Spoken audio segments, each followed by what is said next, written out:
We all know that the ones that we love at some point will die, and it is such a traumatic and tragic experience in our lives, and oftentimes it can be difficult to move beyond that deep loss. What if we could get a telephone call from heaven? Well, I'm here with medium Tim Braun to experience just that. Tim, thanks for being here. Yeah, thank you very much for having me. So you have done thousands of sessions with people. Is there any one common theme that people come to you with? Closure is the most important thing. There's a lot of unfinished business when a person passes. So many times people come from a point of fear, so they have to have that closure. And when they come in and have the sitting, whether it's the closure that that person really is coming through and they have the validation that person's coming through, or sometimes it's just to let them know that they still love that person. But whenever I do my work, I'm very strict on how I do my sessions. I always tell my clients, the less the medium knows, the better. When you or anybody else comes to a sitting, I have them sit down in the chair as I would with you.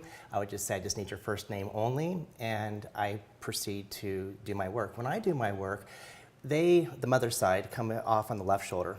Then when I look off the right shoulder, that's on their father's side. And then when I look directly behind them, that tells me in the category of husband or wife, brother, sister, son or daughter, or friend. And that's how I am, as a medium, able to discern who comes in and who doesn't. And for the first 45 minutes, they don't say anything. And that's what I want, is nothing. Because I don't want a person coming into having a session with me and say, oh, I just lost my mother. It was 2 months ago, it was breast cancer, is she here? And I don't want to know that information because, unfortunately, there are people out there that are fraudulent. And when I do my work, I'm very, very strict on that. And that's why I always tell people, when you go to a medium, the less the medium knows, the better. I do think that's an important part of it, the proof, because people do have some skepticism around being able to communicate with our loved ones who have passed on.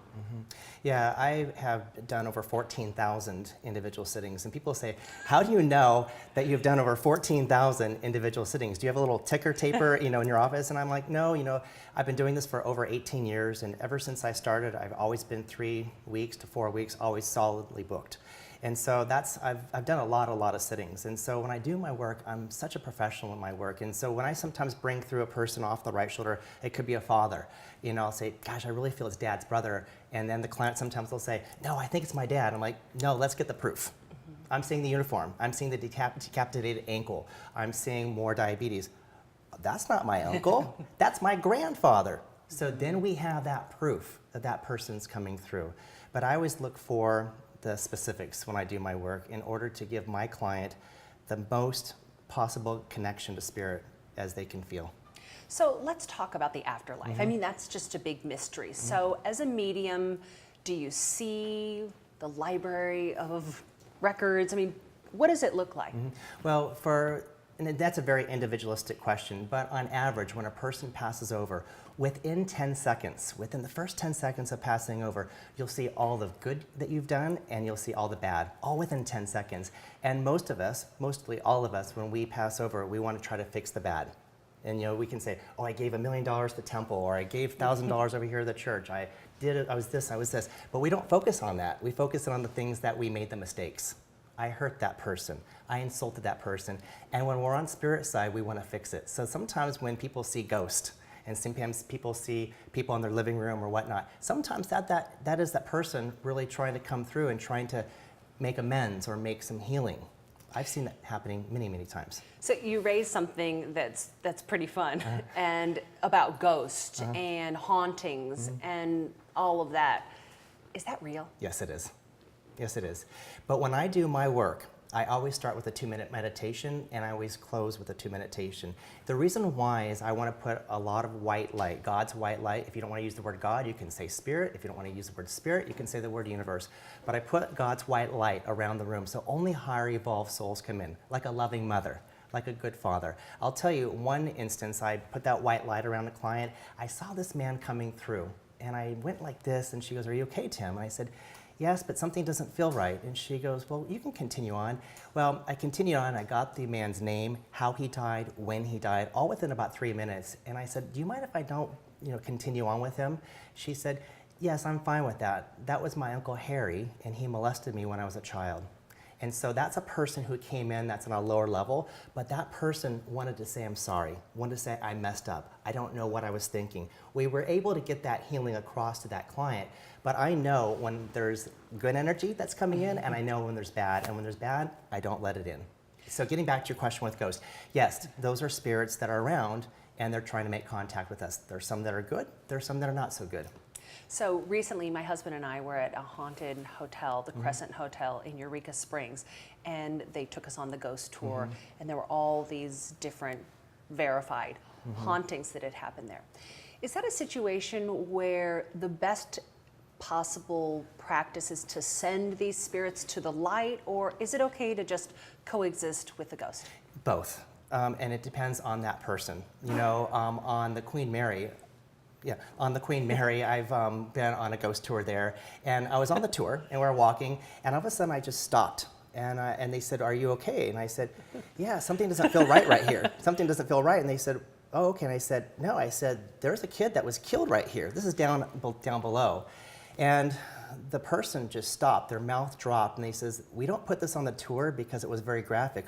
Right where you picked this up, back in 1944."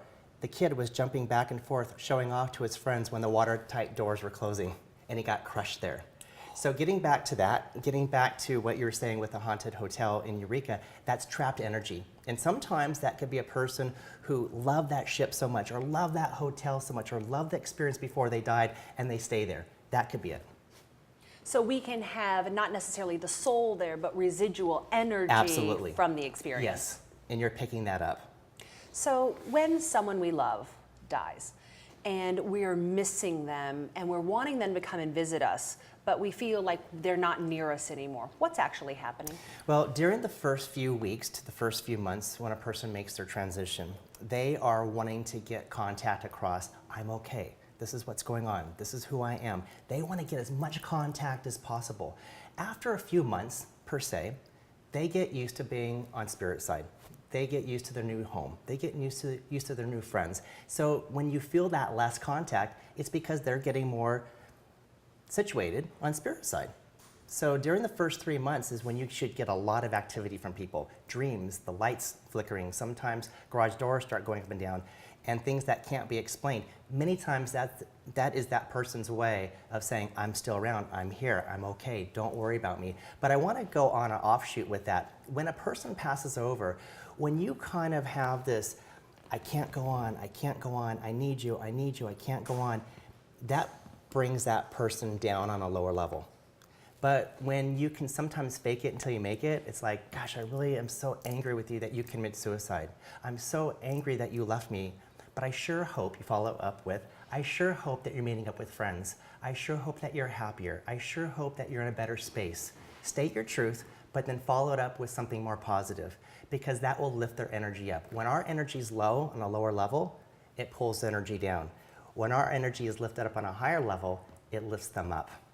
You know, I've often wondered about this, that I do some medium work myself, and I notice that sometimes when someone's getting ready to have a big breakthrough in their life, often someone close to them may pass. Why is that? Well, you know, it's very individualistic, as I said before, but sometimes when a person passes and that person makes their transition so quickly, so unexpectedly, they will get to anybody. They will go to the next door neighbor, they will go to a cousin, they will go to a coworker, and they will try to get to people that are sensitive, like yourself. You know, I worked and have worked with a lot of celebrities, a lot of actors. A lot of these actors and a lot of these celebrities on TV that you would think are not spiritual at all, are not mediumistic at all, are very, very mediumistic. They're using that energy to channel the sensitivity, channel that emotion when they're playing characters. Same thing for you. You have that ability, you have that gift. A lot of people do. So I always tell the viewing public, when you start sensing something, you might not be a medium by trade, but you can receive it. Absolutely. Right. And some people can receive it and some people can't. Just as much as for me, you know, I tell my clients, you know, I am a very, very good medium, but I don't know anything about cars and I don't know anything about computers. And that's really the God honest truth. But I know my work. And the same thing about those on spirit side. Sometimes they will connect with a person who's much more sensitive versus someone who's not, and they're trying to get that link to you. Does that make sense? Absolutely. Yeah. So when someone passes and it's unexpected or traumatic, what happens to the soul? Okay, so I always tell my clients when they come in to have a session with me, I said, wait about 2 or 3 months before you have the session. And the reason why I like to say that is to give both parties time to adjust. Us, you and I, to get adjusted without them, and them having a few months to get adjusted on spirit side. That's not always the case, but when a person flies in from out of country or comes in out of state to see me, I want to make sure that they get the best possible sitting as possible. And I call them sittings, I don't call them readings, because half the time I'm not even looking at them. I'm looking over here, I'm looking above them, I'm looking over here on father's side. So I call it a sitting. It's basically an old-fashioned seance. So the thing is that when we sit with the medium, we have to go in with no expectations and just see who comes through.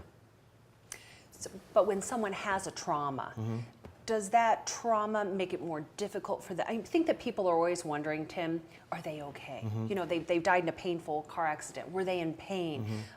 You know, did it go quickly?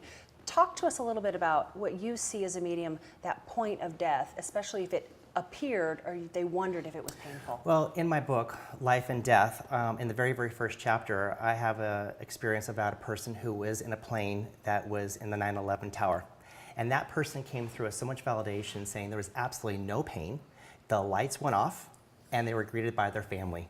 So here you have a huge tragedy, but the person who passes over didn't come through saying it was a tragedy. They went out very, very, very, very quick. There was no pain there. Sometimes when a person passes over, whether quick or non-quick, sometimes the pain is the emotional. I never got to say I love you. I never told you I loved you. And the things like that, sometimes that is a lot more pain for them than a tragic passing. Do you understand? So sometimes when a person has a passing very, very quick and very tragic, that person might be totally fine versus someone who passes over within 3 months of cancer, but they never got to give, I'm sorry that I hurt you as a child, I'm sorry I never got to say I love you. They hold on all those different things, and then when they're on spirit side, they're trying to get that through. So let's say, for example, a car accident. If someone is in a car accident, does the spirit leave the body before the trauma? Sometimes yes, sometimes no. It depends on what that person needs to experience or what that person goes through. Sometimes that person will show deep pain, but being out very quickly. But sometimes the pain is more about not saying goodbye than the actual hurt or the actual car accident. Sometimes that lack of closure from them to us is more painful than the actual injury or the accident. You know, a year ago, my stepfather passed from cancer, and I remember sitting in hospice, and we had the blessing of an opportunity to speak to him, you know, to thank him for our time together and for his life and who he was. And that provided a lot of peace and closure. And soon after we spoke those words, he peacefully died. How important is that conversation for families? Very, very, very important. But you have to understand too that sometimes when you're saying goodbye and it's like, Dad, I love you, thank you so much. You know, Sister Susie or Brother Billy say, don't say goodbye, we're gonna keep him alive. He's coming back. We're gonna give him more chemo. We're gonna give him more chemicals. Don't be saying that. And so that sometimes throws everything off. And I've brought through so many different people that have come through and they have said to the wife or the daughter or even the mistress or whoever it was, thank you so much for giving me the permission. And they will say, thank you for leaving the kitchen and coming over and sneaking into my room and saying, it's okay to go, Dad. Because once they heard that, then they left. Versus the other people that are trying to put that person through the misery of chemo or staying alive or things like that. You know, we know it's within our humanity and our biology that we will all die. But why do you believe in our culture there's so much denial around it? Well, that goes back many, many years. You know, you go back to, first of all, the answer to that question, there's an organization called the ISF. It's the International Spiritualist Federation, and it's where mediums come around the world and they study. And it's every other year, some random place in random country, and we all come to study. I've done it once before, but in this country, you know, we're so closed. I mean, we're making breakthroughs, but this country is so closed. You go to the English countries like Scotland and England, where mediums are second nature. Here, you know, we've had some shows on TV that we made some breakthroughs, but we're kind of a little bit about 100, 150 years behind the lag. You know, the other thing is I've done a lot of work in India. Twice I've been there. The first time I went to India was in 1995, and I actually worked with Mother Teresa. I worked with her for a whole week and a half. I prayed with her. I did hospice work with her. It was the most amazing experience. And you look at the children there in India, and you ask them, where is God? And you know where they point? Themselves. They point themselves, right? You come here to the States and you say, where is God? Out. Right. So the thing is that whether it's with spirit, whether it's with God, it's within. And that's where a lot of people in this country have a problem with because of the religious situation, religions and things like that. You know, as you probably already realize, is that up until 2011, for that 2,500, 3,000 years, we were in the age of Pisces, which was basically 2,500 years of government-run, you know, religious run, you know, control, government, all that stuff. There was that shift, 2011. Now we're in the age of Aquarius. And that's for the next 2,500 years. This is a very, very amazing time to be in because now we're in thought creates reality. Thoughts are things. And we're getting much more closer to that veil. So, you know, you'll find in a few years, when I say a few years, a couple hundred years, people like yourself What's the difference?